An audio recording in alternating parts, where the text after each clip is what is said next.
what kind of advice could you give to anyone that's looking to get into DJing or produce their own music? The advice I would give for DJing is simple. Don't get discouraged. It's really, really easy to get discouraged when you're DJing. Even now with all the technological advancements that we have, beat matching and whatnot on the fly, you still have to take into account things like where you're going to drop a track or the keys that you have between tracks, because people who are just starting to like, oh man, I want to put this track with this track, and they just don't think about key clashes and things like that and how it's not going to sound right, and it gets really discouraging. The other thing with DJing is if you're trying to get a gig out, there's a lot of politics involved, and that can be really, really tough to deal with because it's just annoying. I find that I feel like, and this is probably actually not the best information, but if you want to keep your credibility and who you are, you keep your head down and you play the opening spot over and over and over again until someone realizes, holy shit, that's a really good DJ who deserves a better spot than 9 o'clock. He deserves 11, he deserves midnight, he deserves 1. As much as that sounds like a shitty answer, and it kind of is, it's better than associating yourself with people who are going to put your ability to kiss ass over your ability to spin tunes. In terms of production, what I would say for people is do not pigeonhole yourself into a genre. If you think you want to produce trance, don't scrap a project because it gets housey. If you want to do house, don't scrap it because it gets a little breakbeaty. If you want to do chiptune stuff, don't be afraid to throw a real synth in there, and vice versa. Don't be afraid to use some lo-fi stuff, if you want to make a really clean sounding track. Dubstep has taken over, and I think it's kind of cancerous because it was never really meant to be something that was spun as a whole set. But dubstep, some of the things that make dubstep, the wobble bass, the slow breakdowns and whatnot, they're great when mixed into a really good drum and bass set. The problem with the huge subgenrealization of music, every track can practically be fit into its own unique subgenre. The problem with that is people are like, I want to make this type of music, and they limit themselves, and if they find themselves going outside of those boundaries, they jump back and they go, okay, what do I need to take out to keep this as house, or as trance, or as drum and bass, or as techno? You just kind of need to make what you want to make and not really worry about genres. And I think that's probably the best thing I would say. I understand that you take medication. Can you tell us about your condition? Yeah, I'm diagnosed bipolar disorder, comorbid anxiety, which means that they feed off each other, basically. I take lithium, and I take anti-anxiety medications. Lithium is the medication that I take. It's the most unwavering in terms of, if you really know me and my medical conditions, from month to month to month, we might try something new and remove it from the equation. We might keep things the same for a long time. But lithium is basically the medication I am on, and it is entirely to control bipolar disorder. My bipolar disorder is... I would like to credit it with something, which is anything... There's a lot of creativity that has come out of bipolar disorder, but there's been a lot of bad things and a lot of destruction that has come out of bipolar disorder. So I like to try to keep it subdued if I can. And I think I've gotten to the point where I've eliminated most of the bad without eliminating all of the good. It's not perfect, but it's certainly better than the alternative, which is running the risk of destroying very important things in my life on a day-to-day basis.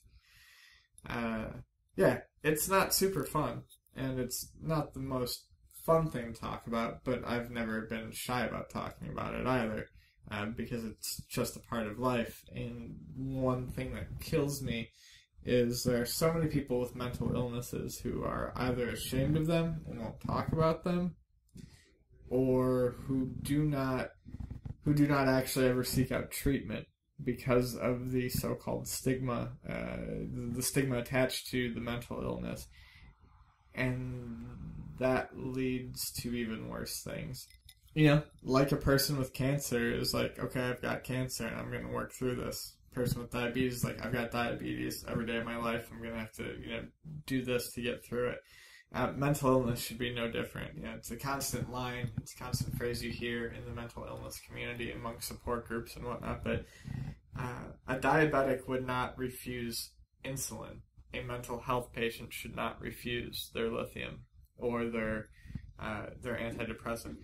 And this, of course, is all provided that they've been properly diagnosed. And the problem with mental health is that you don't always know. So you need to get second and even third opinions. But if it's among professionals decided that, yes, there is this problem, if you don't look after it, you risk the fate that people who don't look after other medical problems have, which, can be anything from loss of jobs, loss of relationships, loss of friends, to loss of life.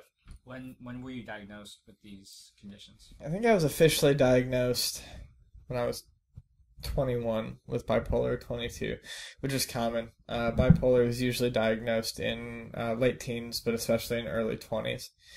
I started realizing that there was some sort of issues in my teens. Like I said, my insomnia I started having issues with that very early on, and depression early on too.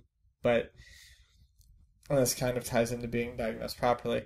There are things that people are depressed about because they're just depressing things, and then there are things that people are depressed about that they shouldn't be depressed about. That's a chemical imbalance. So I was always wary of, especially early on, 18, 19, 20, 21, I was wary of saying I needed help because I was like, well, I always found a way to write off my depression in a logical way, until I was able to take a step back and realize that I was letting it cripple various aspects of my life.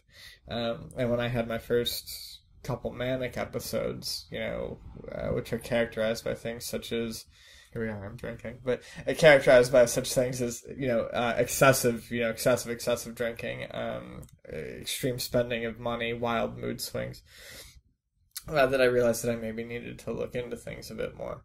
Especially because shortly thereafter, I was looking into moving across country and starting my life sort of anew. I wanted to sort of put myself on the right path. So I would say, diagnosis, official, bipolar, I think it was 21 or 22. With you embracing this part of you, how do you feel that it has affected your life? On a day-to-day basis, it's a me and it's an only me thing. I don't really think about how it's affected my outward life as long as I can keep it under control, internally. In some ways, though, I do feel like I've got a pretty good grasp on a lot of it, and this goes into wanting to go into social work. What I want to show is to people who are struggling with it, because no one wants to admit that they're bipolar. No one wants to admit that they have these problems. And medication is not fun. Finding the right combination of medication sucks. You are going to go through a lot of trial and error before you find something that works. And the side effects are shitty, and no one wants to take it. But, I kind of hope that I can show someone at some point that you can have, for all intents and purposes, a very average, normal life. You just need to take charge of the situation. I'm not entirely unsympathetic, though, to those who don't want to take it, or take the medication, or embrace these problems. It's difficult, like I said, and I know where they're coming from. It's just, nothing's going to get better by not doing anything. I don't want to give any cheesy bullshit about how it's made me strong or whatever, because I don't think it has. It's just, it's made me more aware of myself, more self-conscious. I'm very aware of myself in any given situation, to the point where it gets kind of annoying, but I'd rather be overconscious of what I'm doing than not caring about what I'm doing at any time. Do you have medical insurance? No. Medication these days do not come cheap. Can you tell us how you are able to get these medications? Yeah. I mean, basically, how am I able to do it now? San Diego has a community mental health program. They also have it next to a community just a community health program, So there's physical problems and mental health problems. I realize for reasons of keeping things separate and orderly, they have to keep those apart. But I do believe that both should just be combined into one. Mental health is still part of your body. Heart issues, stomach issues, back pain, neck pain, headaches, migraines. Those are all covered under, one segment of, this basically community-funded insurance. So why aren't brain problems? Well, because people don't know a whole lot about it still. So I do have insurance for mental health issues. I can see a psychiatrist, and I can have all of my non-narcotic and even some of my narcotic medications prescribed to me for no cost, which is why that I don't want to make things super political, but it's why I'm fairly liberal. I actually don't mind paying taxes for this sort of thing when I'm making use of this sort of thing. When you're in the system and you're a good person who's in their right mind and who sees how this affects everyone, you have also no problem paying into it for other people to take advantage of. It's beneficial for everyone.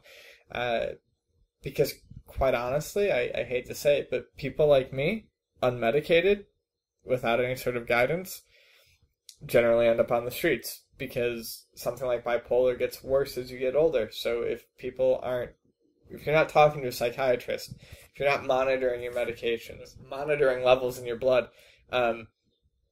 things can degenerate very quickly. And while that's scary, that's also something I've just learned to deal with.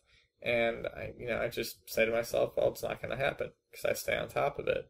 So that's how I pay for my mental health medications. In terms of physical elements, I have no insurance. I could go and get the insurance equivalent of what I have now for mental health problems, but I haven't gotten around to it.